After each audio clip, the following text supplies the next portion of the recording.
Hey y'all, Jeff Nowak here, NOLA.com digital sports producer, bringing you today's Saints live chat. I'd like to thank our sponsor, Hancock Whitney, for helping us bring these to y'all. And I have with me today our two Saints beat writers, Amy Just and Luke Johnson. How y'all doing?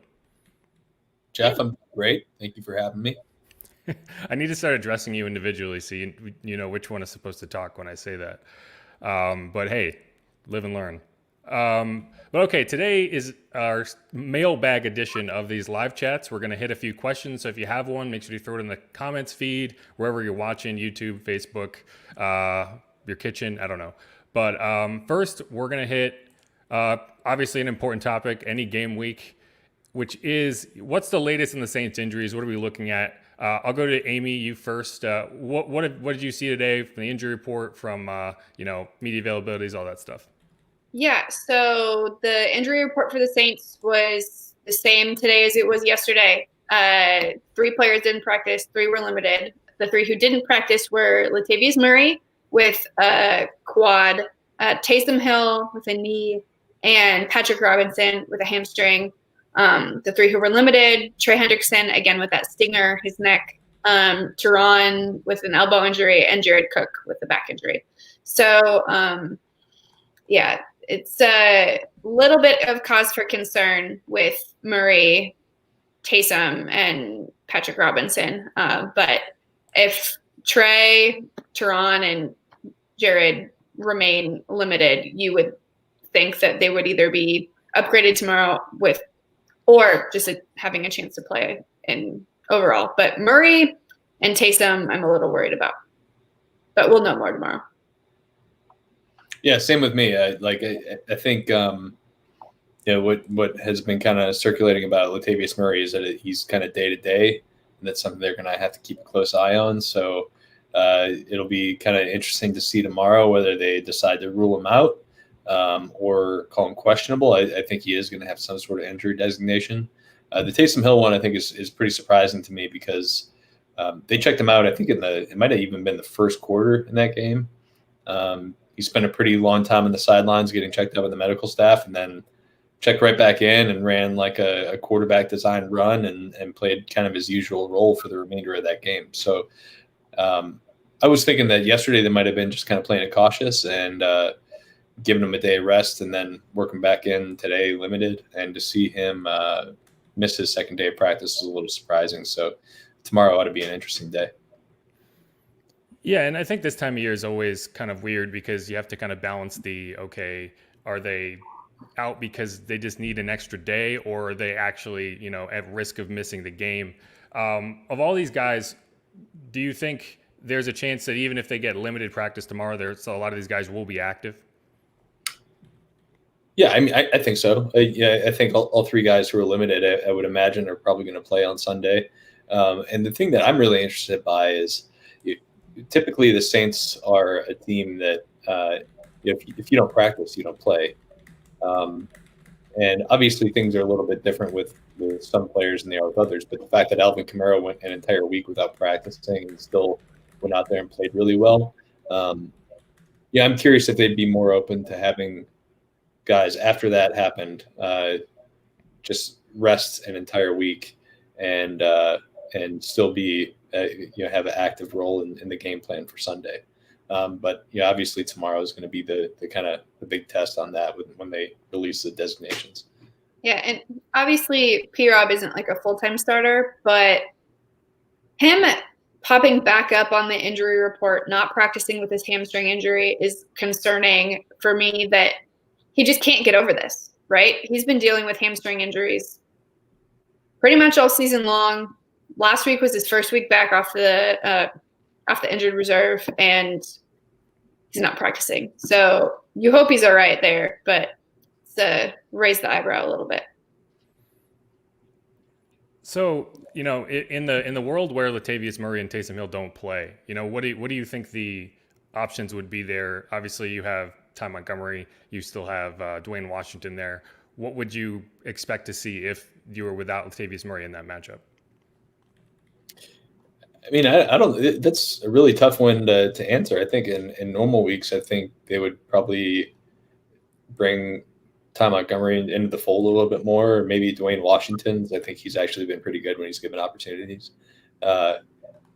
But Tampa's got a really, really good run front. I mean, it's the second straight year they've led the NFL in rush defense. Second straight year they led the NFL in rushing yards per play allowed. Only like 3.6 yards per play against Tampa's run defense this year. And I think the Saints got it going really well against them the last time out. But that power and explosion complement they have between Latavius Murray and Alvin Kamara is a really good weapon against this kind of front. And I think without both Taysom Hill and Latavius Murray in there, you start to wonder if maybe they have to they'd be forced to lean on the passing game a little bit more in this game. What Luke said. Yep. That makes I'm sense. gonna have to start letting you take the first crack at these questions. So you don't have to figure out a different way to tackle them. Say the same thing. I mean, it's fine. I'm not gonna try to BS my way through an answer and make something up when what I have to say is just what you said. So, I see Chris Roth saying everybody throws on Tampa, and that's why the numbers are what they are versus the run. I'll very strongly disagree with that. They've got a very, very good, very, very good defensive line, and they back that up with two of the better sideline-to-sideline linebackers in Levante David and Devin White. They're very tough to run against. And I think the Saints found that out in week one. They really couldn't run the ball against them at all. And they tried to stretch the field a little bit, go horizontal with Alvin Kamara. It just didn't work. And I think they had to change things up in the second game. And it's not because teams are just throwing the ball 300 yards a game against Tampa. I think they really do have a very tough run front to work against. Speaking of Tampa, so we have one person, or Brandy wants to know what the injury report is for Tampa Bay. I'm looking at it right now. They had 4 DMPs today. You had Andrew Adams, which is not an injury. Jason Pierre-Paul, who hasn't practiced the last 2 days with a knee injury. That's significant. Alex Kappa out the last 2 days with an ankle injury, another significant one. And then Jeremiah Ledbetter, defensive lineman, out for the last 2 days with a calf injury. So, Tampa's dealing with some stuff too. They'll get Devin White back this week. He didn't play against the Washington football team because for the same reason Alvin Kamara wouldn't have played if the game was on Saturday. He was not cleared. But Jason Pierre-Paul had a really, really good game. Even in that 38-3 loss, he was all over the field. So that's a guy to watch, I think. Yeah, and then another thing to note. So Ronald Jones didn't play last week. Their star running back. He was upgraded to limited today after missing practice yesterday. Yeah. So the Leonard Fournette show might not be. I mean, they may do a lot of different things, considering what they did in the last 2 games didn't work. So. Okay, here's one, Amy. I think you could dive in on this. Did the Saints sign a backup kicker? The answer is yes, but it's a bit more complicated than that. Can you help us out there? Yeah, so it's not for the reasons why you think. So it's Blair Walsh, veteran kicker. So he's not technically on the practice squad right now, but he's in the testing protocols. So if something were to happen to Will, whether he gets injured or he gets COVID or God forbid, Will is still a good kicker. That's a discussion for another day, but he has had his struggles lately. But the reason why they signed Blair Walsh and then cut him, but he's still in the testing protocol is because just in case something happens with COVID.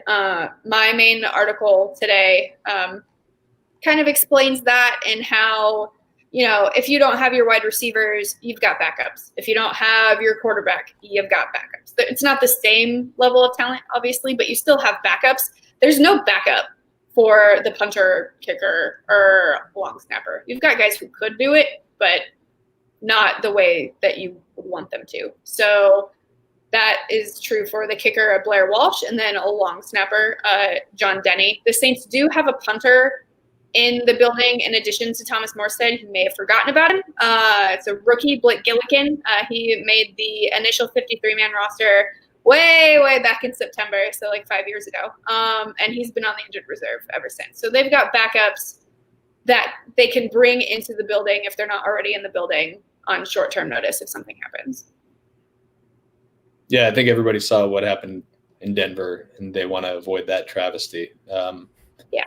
I think we saw it last week with the Washington football team benefited from it. I mean, they signed Taylor Heineke just to be their COVID quarterback in case the infection wiped out their most important position.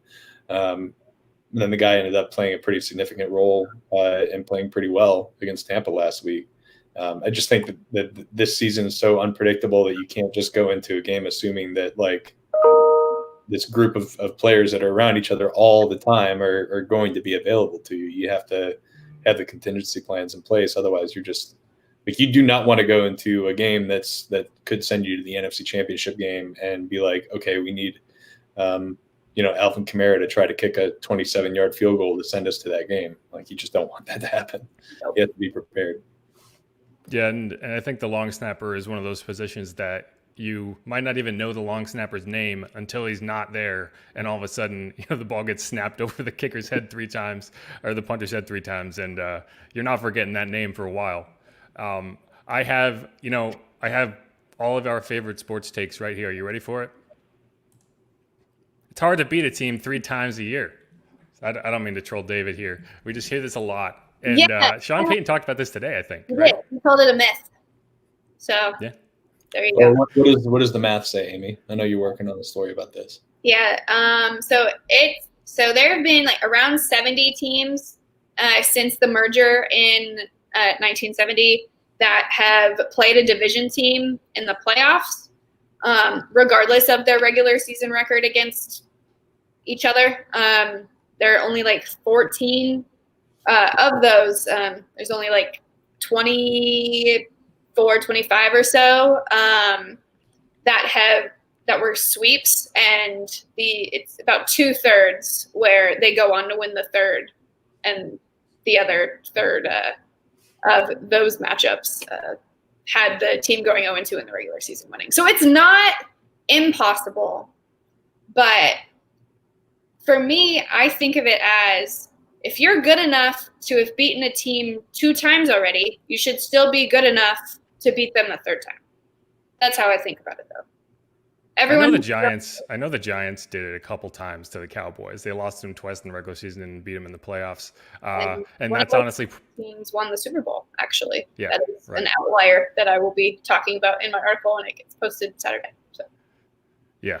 That was the Tom Brady Super Bowl, or they were both Tom Brady Super Bowls. That was the 16-0 Patriots year, I think. I believe so. I'd have to look back at it. I've looked at a lot of data the past couple of days, so forgive me if my numbers are a little off.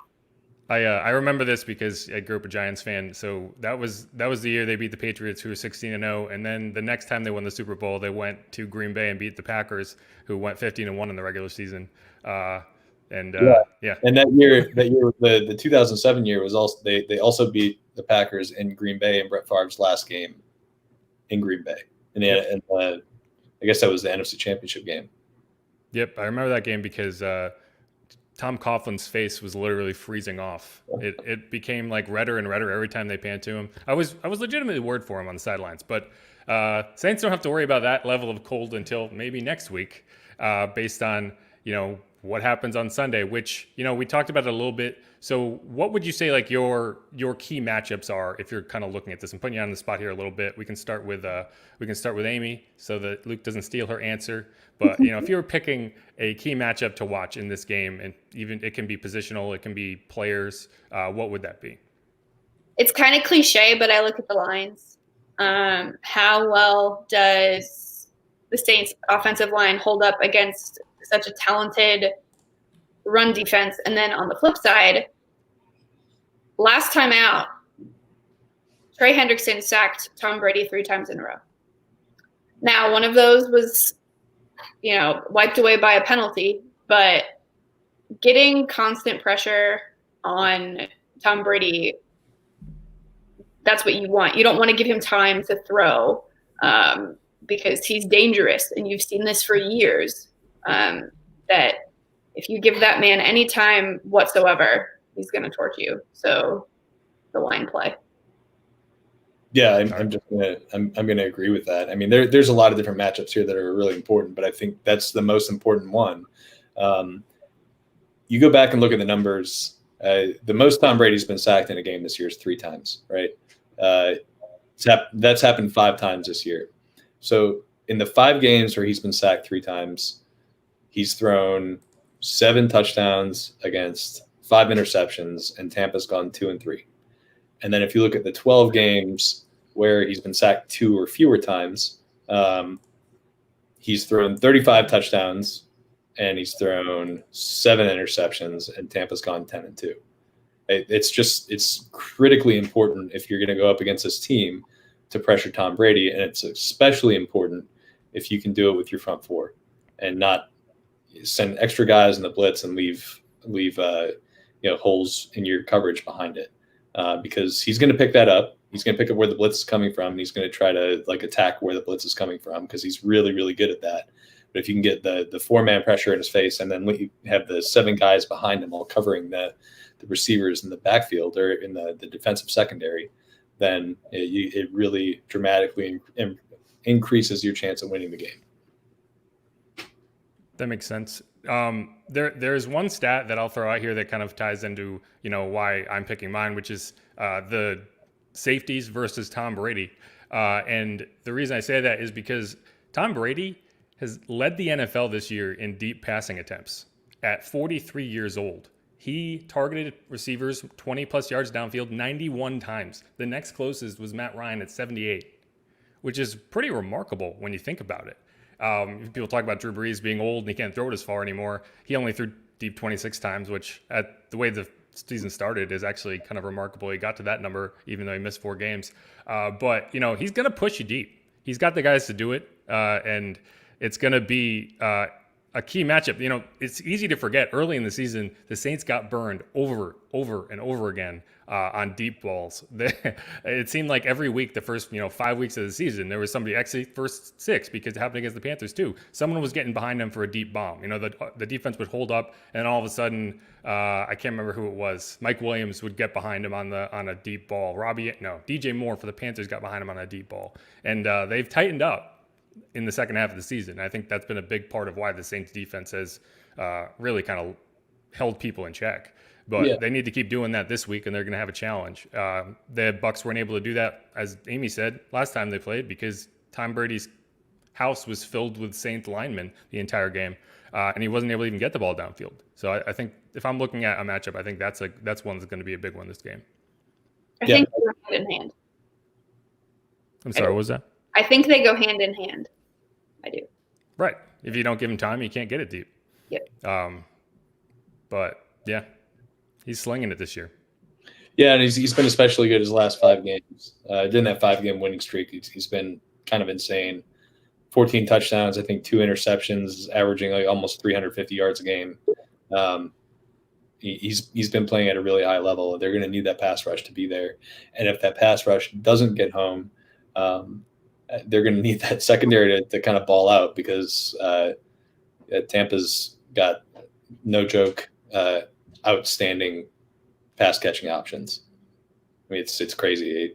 Mike Evans, Antonio Brown, and Chris Godwin have all gone off for 130 plus in the last 3 weeks at some point. So they're going to need those guys to play up if the pass rush isn't getting home. All right. So one last thing before we go. CJGJ, the king of trash talk, has been a topic this week.